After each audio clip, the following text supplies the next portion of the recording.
Hello friends, hi, this is Dr. Tirath Gill, and today I want to talk to you about this really fascinating book called Silent Spring. It's by Rachel Carson. She was a biologist, a marine biologist, and was also an author of several other books before this book was published. She, in this book, pointed out the ill effects of pesticides on the environment. She was able to discover that the pesticides were causing thinning of the eggshells of the birds, so that the birds were not able to properly gestate. The eggs would break, and the bird population had decreased. So that, and then of course there was problems with the fish downstream. There was fish kills. So this was a real problem that she highlighted in this book. We should be forever grateful to her, because that was the start of environmental awareness. Prior to that, we were in this state of hubris, exulting over splitting the atom, harnessing its energy, creating, all these inventions, ending World War II. So there was that sense of the science doing good. And when all this ability to create pesticides was discovered by the scientists, they were eager to use it. And proper investigation about the ill effects had not been conducted. In part out of this hubris that, science can give only good things, and that if it's created by people in white coats, it must be good, that kind of a thing.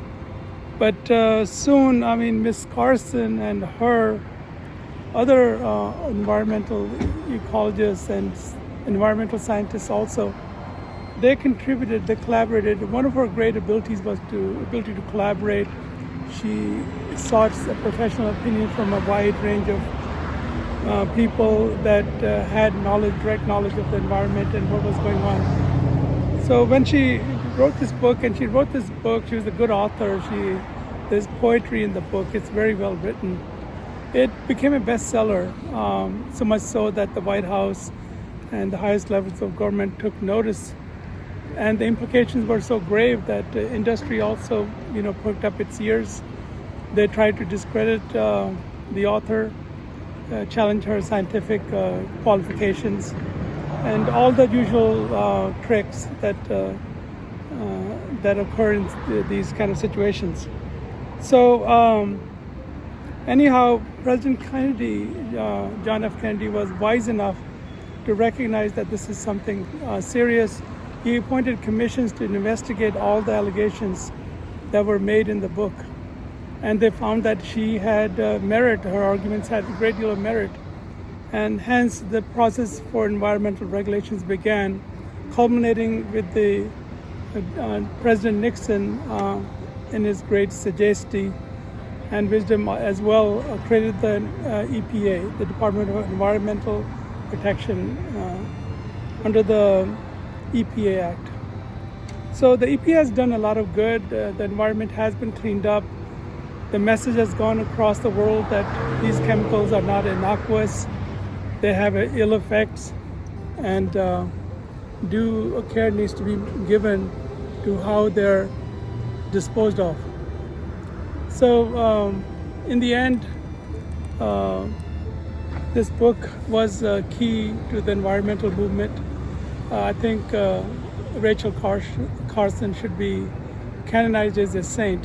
She led a very selfless life, took care of her mother, and was just all around a jewel of a human being. So, God bless her. And if you get a chance to read the book, it's really cool, very cool. Take care. I hope you're doing well. Namaskar. Take care. Bye-bye.